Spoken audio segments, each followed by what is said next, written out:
Thomas Wright. Jadi kalau dalam dunia filsafat, dua tokoh besarnya yang punya teori common sense itu Thomas Wright sama G.E. Moore. Jadi katanya Thomas Wright, common sense adalah akumulasi pengalaman melalui pemahaman yang sederhana, simple apprehension. Dia adalah universal belief, kepercayaan universal, kepercayaan universal yang karena dia sederhana, maka sifatnya hampir semua orang setuju tanpa harus dipikirkan secara rumit. Di Jawa misalnya, ada yang Jawa ya, ruang Jawa masalahnya, atau dalam tradisi Islam aja. Kalau Islam tadi yang itu humanity. Jadi kepercayaan, keyakinan yang itu tidak kamu peroleh secara rasional, tapi kamu peroleh dari pengalaman, dan itu sifatnya simple, sederhana, bisa, tidak harus kamu pikir, kamu bisa menangkap. Itu namanya common sense, katanya Thomas Wright. Hujan lagi. Common sense-nya hujan, kalau bagi orang Islam, hujan adalah rahmat dari Allah misalnya. Itu kan common sense. Kamu nggak tahu bentuknya rahmat, buktinya kamu juga sering berundul kalau hujan. Tapi secara common sense, hujan itu rahmat. Makanya tadi saya bilang di awal, orang Jawa menyebut hujan itu Jawa, tapi para wali bahasa Jawa Kawi menyebut hujan itu bukan Jawa, tapi Jawa.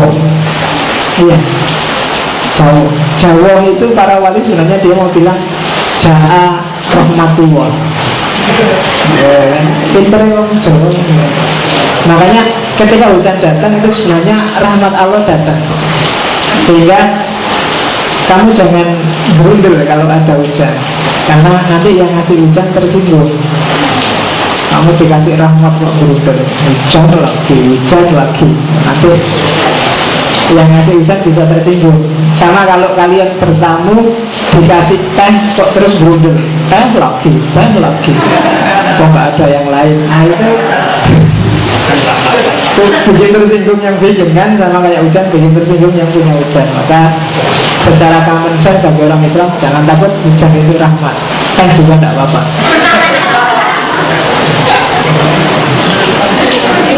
Oke, jadi enggak. Itu katanya Thomas Wright.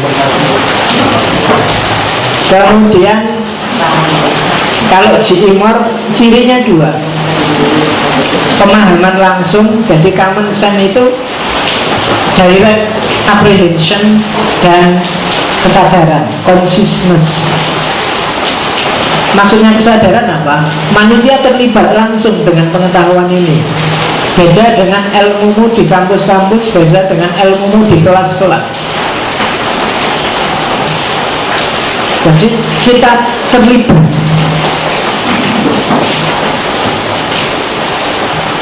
Kamu mungkin merasa bahwa matahari itu terbitnya di timur. Ini common sense sebenarnya. Kalau kamu teliti beneran mungkin ya nggak terlalu timur lah, kadang-kadang dia agak geser ke sana, kadang-kadang itu kan namanya common sense. Kenapa kamu sebut timur? Ya keterlibatanmu sehari-hari dengan matahari itu selalu seperti itu. Seperti orang Indonesia menyebut kiblat itu di barat. Pokoknya arah kiblat ya di barat. Jadi ketika ada penyesuaian arah kiblat, banyak yang ngapain sih susah kiblat di sana. Emangnya kalau nggak pas dikit terus sholatnya nggak diterima kan itu gitu. Karena kita sudah common sense di barat. Sehingga orang Suriname yang dari Indonesia dibawa Belanda ke Suriname itu sholatnya tetap ngadep ke barat.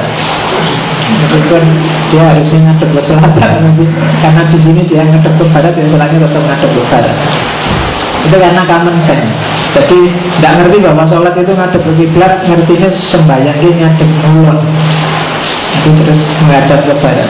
Dan ini common sense ini kenapa? Karena dia melibatkan kesadaran ketika dia hidup di Jawa. Jadi meskipun dipindah ke Suriname tetap begitu. orang Jawa kesadarannya kesadaran mistik. Maka ketika agama apapun masuk, dia akan dimistikkan oleh orang Jawa. Common sense-nya adalah common sense mistik. Maka cerita wali-wali yang menarik bagimu kan cerita kehebatan dan karomahnya. Sunan Kalijogo itu dia jadi wali tidak karena hafal Quran, tidak karena puasa, tidak karena sholat tahajudnya bagus, cuma karena dia nongkrong di pinggir kali. Loh ya kan? Jadi Sunan Kalijogo itu nongkrong di pinggir kali, terus dia diangkat jadi wali. Dan kamu kan menyebutnya, wah dia 40 hari di situ, lama begitu sampai mistiknya yang keluar. Makanya Sobat Clifford Gate itu dia meneliti membandingkan dua orang tokoh pembaharu agama di Maroko sama Indonesia. Maroko itu tokohnya namanya Liu Xi, kalau yang di Indonesia Sunan Kalijogo. Jadi Liu Xi ini wali, penyebar agama, ahli agama, hafal Quran, perjuangannya luar biasa, dakwahnya luar biasa. Bandingkan sama Sunan Kalijogo.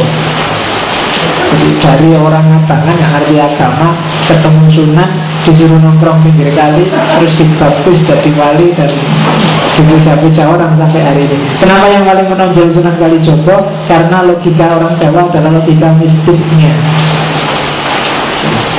Sama kayak kamu hari ini, kalau ada cerita-cerita supranatural, kamu tertariknya luar biasa. Itu sebenarnya diwariskan oleh nenek moyangmu, jadi gennya nyambung padamu. Kalau ada orang bisa melakukan hal luar biasa, terus kamu percaya. Sehingga Adi bin Slamet dan kawan-kawan tertipu oleh yang subur. Ya kan itu gara-gara yang subur bisa meramal masa depan, yang kan gitu. Kamu kalau ada ramalan bintang kan mesti kamu cepat-cepat ingin baca yang sesuai dengan bintangmu. Nah itu sebenarnya sama logikanya, logika ya orang Jawa. Padahal mungkin kamu dihapusi, dibohongi tiap hari sama koran-koran. Bintang Leo, hari ini nasibku baik, akan dapat rezeki, cuma ada gegeran dikit sama pacar. Kemudian sebenarnya dan kamu percaya itu didobosi tiap minggu dengan itu. Dan kamu nyocok-nyocokin mesti kan. Kalau kamu pengen ngerti bohongnya ramalan bintang, buanglah judulnya. Jadi buang Leo, Libra, Pisces itu buang, terus kamu baca satu-satu. Nanti tak cocok semua sama kamu. Coba aja. Kamu mesti keliru, yang sesuai dengan kamu yang mana. Karena biasanya yang kamu baca cuma yang bagianmu aja, yang lain jarang kamu baca. Itu. Dan itu hidup kita sehari-hari orang Jawa yang common sense-nya serba mistik. Nah, Einstein punya definisi lebih unik lagi. Katanya Einstein, common sense itu koleksi praduga. Praduga itu berarti pengetahuan yang diterima begitu saja secara tidak kritis, yang kita kumpulkan sampai umur 18 tahun. Saya tidak tahu, ini umur berapa kalian? 17. Nah, wajahnya kok kayak 32an. Ya, jadi kalau umurmu sudah di atas 18 berarti common sense sudah lengkap. Biasanya susah diubah sudah. Kalau sudah 18 ke atas itu, kamu sudah jadi. Makanya film itu 17 tahun ke atas. Karena 17 tahun ke atas kamu dianggap sudah dewasa. Kalau kamu lurus ya biasanya jalanmu akan lurus. Kalau kamu belok ya jalanmu akan belok. Dan film yang lebih dahsyat lagi biasanya tidak 17 tapi 18. Kan banyak sekarang 18 plus. Nah itu lebih dahsyat daripada 17. 17 itu sebenarnya persiapan kamu menuju 18. Jadi kenapa sih katanya Einstein 18? Karena mungkin 18 itu dianggap puncak kematangan. Jadi orang sudah 18 itu biasanya dia sudah punya style, sudah punya gaya berpikir. Kalau orang sudah umur 18 dan cara berpikirnya kaku, biasanya sampai tua juga kaku. Jadi kalau kalian ini umur-umur sekitar itu, biasanya ya kayak gitu nanti kamu sampai besar cara berpikir. Dan diubah juga sudah mulai berat. ditambah informasi baru juga mulai berat. Disuruh hafalan juga potong-panting kamu mesti. Karena ini sudah penuh intinya. Kamu kemarin waktu SD, SMP hafalan itu lancar aja, tapi sekarang 18 ke atas kalau nggak percaya silahkan kamu coba menghafalkan yang surat Al-Quran yang kamu belum hafal. Itu mesti berat. Kadang-kadang yang sudah hafal aja kan lupa. 18. Dan koleksi common sense di kepalamu sudah lengkap katanya Einstein kalau sudah umur 18. Ya silakan kamu uji sendiri. Oke, ya pembuktiannya kamu cari sendiri. Kamu kecuali yang belum 18 nggak apa-apa, tenang aja. Kamu isi dengan common sense yang bagus-bagus. Yang sudah terlanjur 18 ya nggak apa sih ya kamu tuh kalau merasa ada common sense yang jelek dikeluarkan lagi biar ada space-nya. Oke. Russell saya sebut sebenarnya definisinya sama, cuma Russell tidak tekannya nanti pada ordinary language tadi, pada bahasa.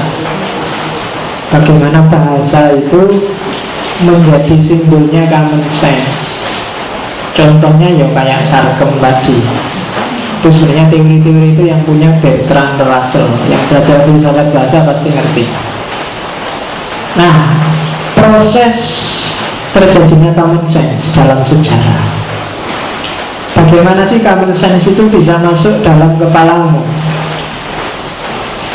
Yang pertama dari bawah membacanya, dari objective social situation.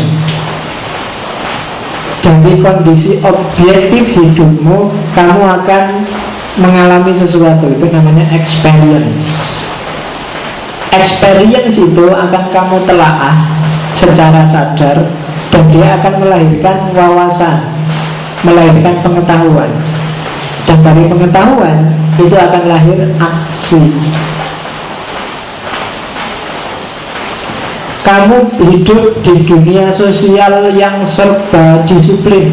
Misalnya bapakmu ABRI misalnya, dan kamu mengalami hidup di bawah bapak yang TNI. Kalau pagi bangunin kamu pakai sempritan misalnya, sprit bangun, kamu kalau nggak bangun bisa gawat hidupmu. Experience, kamu menelaah itu, dan dia akan jadi pengetahuanmu. Dia akan membentuk aksimu. Aksimu pasti juga di dunia sosial lagi. Maka hidup disiplin model TNI jadi common sense bagimu. Common sense cara berpikir yang sehat dan normal bagimu ya disiplin kayak TNI itu. Beda misalnya kalau bapakmu seorang seniman misalnya, sastrawan, itu kan biasanya cenderung sakarape dhewe. Waktunya orang tidur dia bangun, waktunya orang bangun dia tidur. Ya kan? Jadi, itu caramu berpikir, caramu berperilaku, bertindak pasti beda. Kenapa? Karena kamu mengalami, menelaah dan mendapat pengetahuan, lalu bertindak berdasarkan lingkungan objektif sosialmu. Orang Jawa itu cenderung menekankan harmoni, kerukunan, ketertiban, yang penting nggak gegeran. Maka dulu orang dikenal, Jawa itu dikenal ramah. Bukan berarti sebenarnya dia ramah, cuma dia males gegeran. Daripada gegeran sudah nggak apa-apa, dijajah orang juga nggak apa-apa lah. Yang penting nggak gegeran. Malahnya Jawa itu 350 tahun dijajah juga nggak apa-apa. Ya kan kita sementing rukun lah meskipun sama penjajah. Harmoni. Ya kan? Kan sekarang banyak, coba kamu kalau ada konflik-konflik bagi orang Jawa sudah nggak perlu gegeran, apa sih sudah. Yang ditekankan duluan bukan problem solving, tapi jangan gegerannya. Dan itu persis yang diterapkan oleh Soeharto zaman Orde Baru. Dia tidak kuat mendengar atau melihat gegeran, konflik, perbedaan, dan dia menanam bom waktu dengan itu. Akhirnya meledak. Coba bisa dimanage lebih bagus, mungkin tidak terjadi ledakan di dalam. Tapi karena dia Jawa, bagi dia yang penting adalah stabilitas. Ada instabilitas jenis apapun harus cepat-cepat dimatiin. Sehingga sekarang dia bisa gaya. Iya kabarnya enak zaman itu mesti. Kenapa? Karena orang pasti yang dibayangkan stabilnya zaman Pak Harto. Dan Generasi keluaran Orde Baru, didikan Orde Baru pasti beda dengan generasi didikan reformasi hari ini. Kalian bagi saya umur-umur didikan reformasi. Kalau saya masih didikan Orde Baru, karena saya SD tahun 80-an, SMP. Jadi jatuhnya Soeharto 98 itu bareng saya lulus S1. Jadi sudah di atas 18.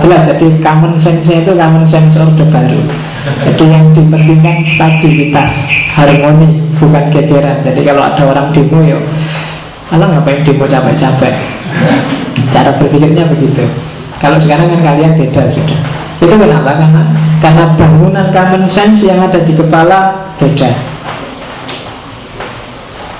Oke, apa sih yang common sense pasti ada. Satu-satunya yang tidak bisa diberikan oleh common sense adalah membuat breakthrough, terobosan.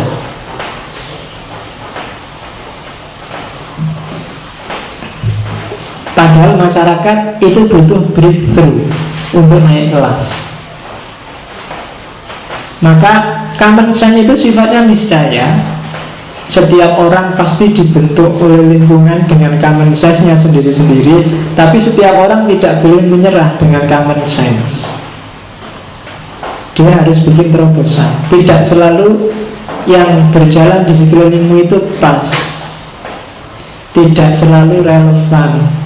Tidak selalu benar, tidak selalu baik. Kamu harus berani bikin breakthrough, bikin terobosan.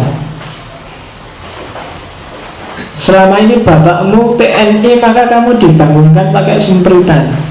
Kalau kamu mau bikin breakthrough, ajaklah bapakmu diskusi, Pak, apa harus begitu membangunkan pakai sempritan? Kalau cuma pakai sempritan, saya belum bangun, pakai trompet aja bisa. Nah, itu kan terobosan baru. Dari sempritan jadi trompet, tambah nemen. Oke, jadi dengan common sense kamu tidak bisa bikin breakthrough. Orang jadi cerdas, jadi menonjol, jadi tokoh itu ketika dia tidak menerima begitu saja common sense, tapi dia bikin terobosan-terobosan baru. Kamu bisa sudah hidup dengan common sense, tapi kalau kamu menyerah dengan common sense, kamu jadi ordinary people, orang biasa, akeh tunggalin. Paling habis kuliah rencanamu kerja, habis kerja kawin, habis kawin punya anak. Setelah punya anak tidak mikir apa-apa, yang penting gede ke anak.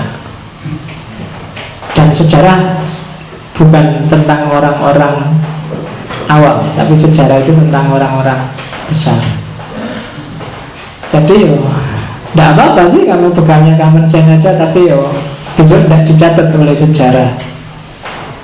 Maka kalau kamu ingin jadi sesuatu, jangan gampang nyerah dengan common sense. Jadi kamu harus, apa ya harus gini. Apanya sih harus ngaji filsafat tiap Rebu? Enaknya gimana? Ini sudah 5 kali ini. Jangan-jangan, nah itu bikin breakthrough namanya. Ganti Pak, ngaji filsafat kok seminggu sekali, seminggu 3 kali aja. Ya, kamu enak, sumpah aku. Seminggu 3, seminggu sekali aku. Kenapa saya jangetan gak tak coba-coba? Tadi siang agak masuk angin tadi aku.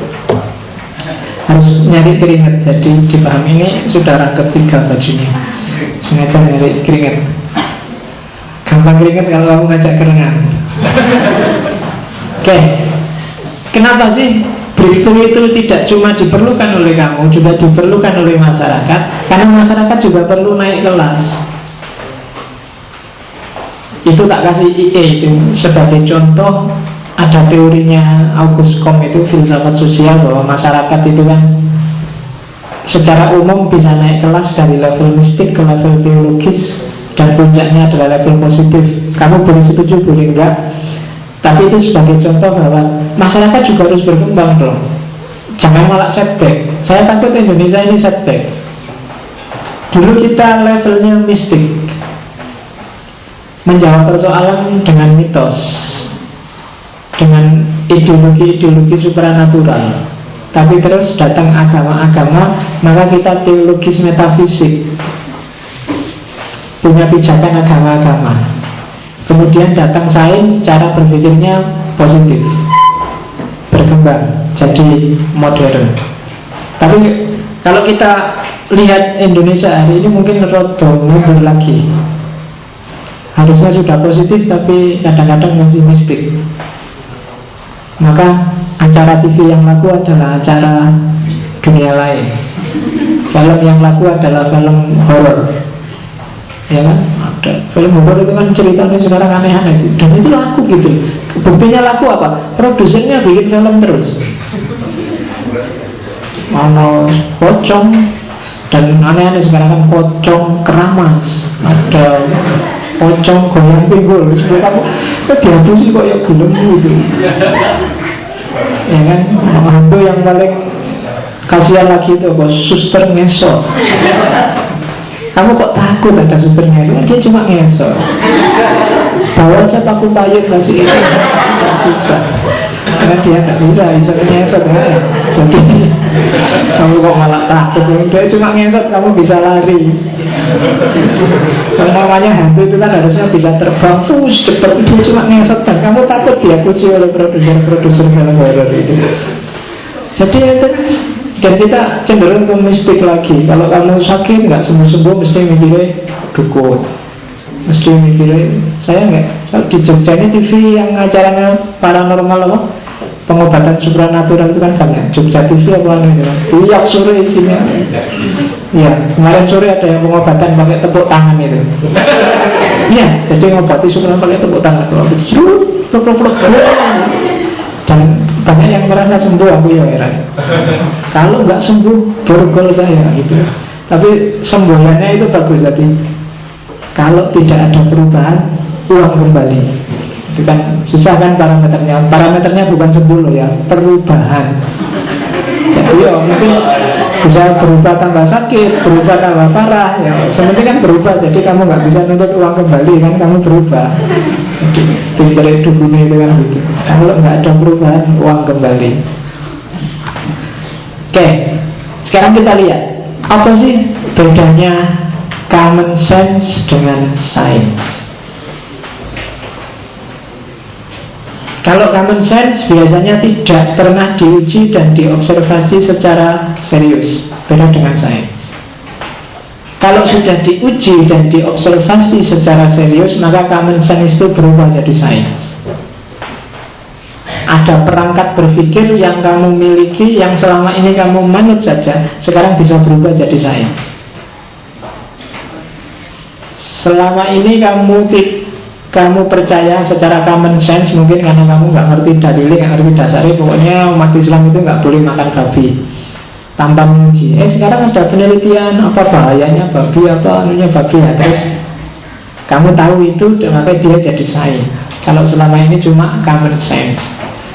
Orang Jawa dulu bilang jangan duduk di depan pintu kalau waktu maghrib, nanti jodohnya susah misalnya. Itu common sense. Tapi mungkin sekarang kamu paham, oh kenapa sih kalau waktu maghrib kita nggak boleh duduk di depan pintu? Oh, karena biar nggak masuk angin. Karena waktu maghrib itu kan biasanya anginnya semilir, terus kalau orang duduk di sana terus bisa masuk angin, maka orang dulu bilang jangan duduk di depan pintu. Apalagi kan banyak orang Jawa punya pamali-pamali yang sekarang ketahuan bahwa ternyata itu rasional, ternyata itu bisa diuji dan diobservasi. Misalnya apa ya, pijat bayi itu dulu orang merasa bahwa itu membahayakan bayi, tapi penemuan belakangan terbukti bahwa pijat bayi efektif untuk melancarkan jalan-jalan bayi. Meskipun kamu ngeri loh, memijat bayi itu kadang kepalanya ditaruh di bawah, dipukul-pukul. Iya, dan ada hasil observasi terbaru efektif. Jadi dulu common sense, kalau bayi sakit dipijat, dan kadang-kadang banyak orang yang rasional nggak percaya, bayi kok dipijat kayak gitu, kasihan. Tapi ada satu dua penelitian yang membuktikan, oh iya. Orang Cina punya teknologi totok dan tusuk jarum, itu sudah common sense. Orang itu mungkin ilmunya orang Cina kita nggak ngerti, kita manut aja sehingga banyak yang nggak setuju. Tapi sekarang sudah diuji dan efektif, maka dia jadi sains. Tusuk jarum itu kan ditusuk-tusuk, dan saya nggak berani nyoba, cuma katanya nggak sakit loh. tusuk perutnya, kadang ditusuk. Kalau sakit leher ya ditusuk lehernya dan tidak keluar darah itu. Saya tidak tahu kenapa kok bisa begitu, tapi itu jagonya orang Cina. Dan kalau sudah bisa diuji dan diobservasi, maka dia jadi sains, tidak lagi jadi common sense. Oke, common sense biasanya disimpulkan dengan model generalisasi terbatas. Jadi hanya melihat sekali, dua kali, kemudian disimpulkan. Itu biasanya common sense. Kamu melihat sekali, dua kali, terus disimpulkan. PKS, kamu lihat seorang tokoh korupsi, dua orang tokoh korupsi, tiga orang tokoh korupsi, maka kamu simpulkan semua PKS itu isinya orang-orang bobrok. Itu common sense. Generalisasi yang over. Jadi biasanya seperti itu. Sama kayak orang barat lihat Islam, ada kasus terorisme, pelakunya orang Islam, itu orang Islam lagi, maka terus disebutkan semua orang Islam itu teroris. Nah itu generalisasi. Dan Islam adalah teroris, itu di barat levelnya adalah common sense, pemahaman yang lahir dari generalisasi terbatas. Masih banyak orang yang beranggapan itu di barat itu. Jadi orang yang sangat bencinya dengan Islam, dan dari Islam itu nggak ada yang bagus, pokoknya semua yang dari Islam itu jelek. Maka hati-hati kalau kamu baca website sekarang, banyak situs-situs yang isinya menjelek-jelekkan Islam. Kamu boleh kritis pada Islam, tapi hati-hati, ada level yang ekstrim yang tidak lagi dekonstruksi terhadap Islam, tapi sudah destruksi. Jadi kan orang itu ada yang apologi, ada yang kritis, ada yang dekonstruktif, ada yang destruktif. Kalau apologi itu ya apa-apa Islam mesti benar A sampai Z sesuai ideologinya dia, tidak boleh dikritis. Kalau kritis itu melihat porsi dan proporsi, mana yang pas, mana yang tidak pas, mana yang levelnya Al-Quran, mana yang levelnya tafsir, mana yang pemahamannya orang, mana yang isinya teks. Itu kritis. Ada lagi yang dekonstruksi. Dekonstruksi itu merubah konstruksi lama menuju konstruksi baru. Oke, kalau yang lama umat Islam itu cenderung mistik, sekarang coba kita scientific, Islam yang masuk akal, Islam yang rasional, Islam yang kontekstual. Itu model dekonstruksi. Yang paling ekstrim ada yang destruksi. Ini Islam harus nggak ada dari sejarah, karena dalam sejarah Islam itu terbukti isinya bikin rusuh aja, bikin susah aja. Gara-gara ada Islam ada tawuran, ada bunuh-bunuhan, ada terorisme, ada itu destruktif. Jadi hati-hati di level. Jadi kalau membaca internet kamu harus kritis. Tidak selalu isinya internet itu bagus. Kadang-kadang kamu sendiri bikin makalah jualan aja kan kamu upload di internet, sehingga di kelasmu ketika dapat tugas ngopi paste itu, dosennya sama lagi. Nah, kan kadang-kadang gitu kamu kan, kasihan nanti kelasmu, jadi jangan dijebak dengan makalahmu yang jelek-jelek. Ya. Oke, beda sama Sahin. Kalau Sahin sebelum melakukan generalisasi, dia menuntut bukti yang cukup. Kalau buktinya tidak cukup, dia tidak berani menyimpulkan. Bahkan kayak David Hume kemarin, dia tidak percaya dengan generalisasi. Setiap fakta dia berdiri sendiri. Kalau saya lihat satu santri males, dua santri males, tiga santri males. Kalau generalisasi berarti semua santri males, gak usah tak teliti capek-capek.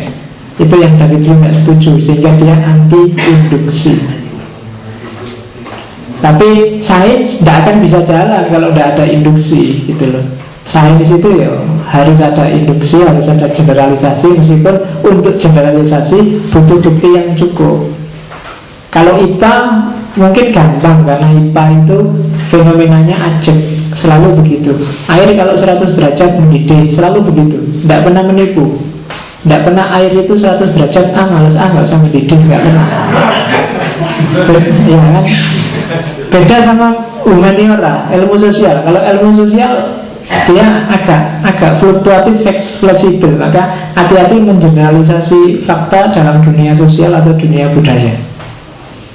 Jadi tidak gambaran. Misalnya ngaji malam hari ini, yang sana angop, yang sini angop, sana juga angop. 1, 2, 3, 4, 5. Itu tidak otomatis semuanya ngantuk. Tapi semuanya ingin tidur mesti. Tapi itu generalisasi namanya. Tapi perlu juga, karena kalau kamu tidak punya sistem generalisasi dalam pikiranmu, kamu nggak bisa hidup. Kamu harus melakukan generalisasi. Ada orang nyekat kamu di jalan pakai tato, bawa kapak, sudah jelas mau nyekat kamu. Udah mesti kok. Orang itu nyekat saya. Udah jelas ngono ya. Generalkan aja, simpulkan, hati-hati aku harus lari kan gitu aja. Kamu tidak usah, enggak mesti manusia itu tidak bisa dilihat dari lahirnya. Ya rasa gitu. Itu harus, kamu harus punya perspektif yang general. Jadi nggak harus itu. Kayak kan sering misalnya orang pakai jubah, pakai jenggot. Kalau kamu ingin disalami orang banyak, kamu pakai jubah, pakai serban, nyium jenggot, datang ke masjid. Mungkin di Jawa Timur itu, wah kamu datang langsung orang pada cium tangan. Jadi, dan itu terbukti. Saya dulu zaman awal-awal jadi dosen pernah kayak gitu. Bukan saya, jadi aku diundang pengajian, yang undang santri di pondok, dijemput, kok bilang yang jemput itu kayak si Ain ini pakai topi yang putih, anu putih, lah aku yo jaketan kayak cahilang. Begitu nyampe tempatnya pengajian, yang diajak rebutan salaman ini undang aku. Jadi aku dianggap bodyguard itu. Jadi ya wis ora apa-apa. Kenapa orang mengeneralisir? Pokoknya yang biasanya kiai ya biasanya kopian, ono jenggot sithik rada. Nah itu biasa gitu. Cara berpikir mengeneralisasi itu masih penting. Saya dulu di Masjid Bawok malah disuruh natak ke tiper. Jadi waktu diundang ngisi kajian mau buka puasa, undangannya jam 4, tak datang jam 4, belum ada orang ya tak tunggu. Terus panitianya datang bawa tiker itu, Mas buat dibantu noto tiker.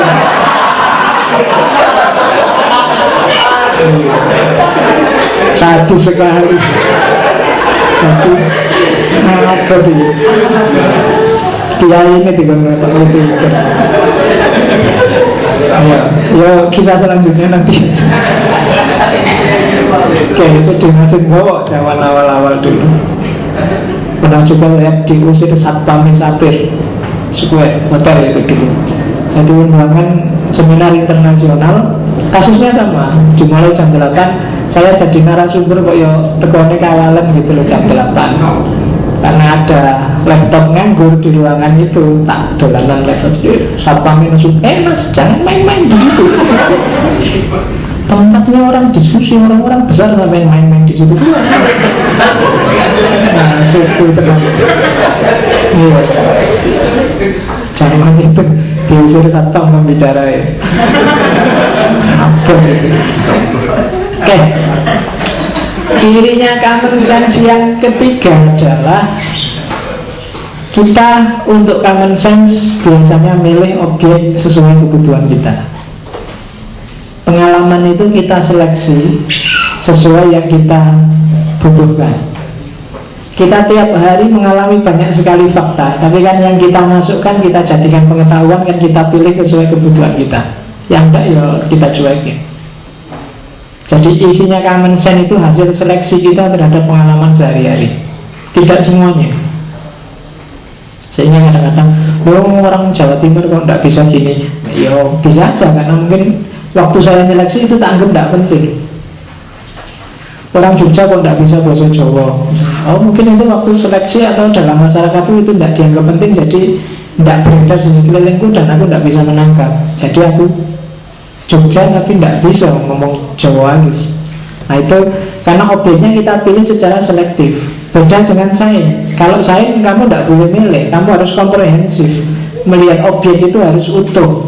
tidak boleh sepotong-sepotong biar bisa menyimpulkan secara pas. Jadi kalau common sense kita milih, kalau sains kita harus objektif. Milih berarti subjektif, sesuai keinginan kita. Kalau sains sesuai dengan objeknya. Kita nggak boleh ngomong versi kita, tapi objek apa adanya, itu sains.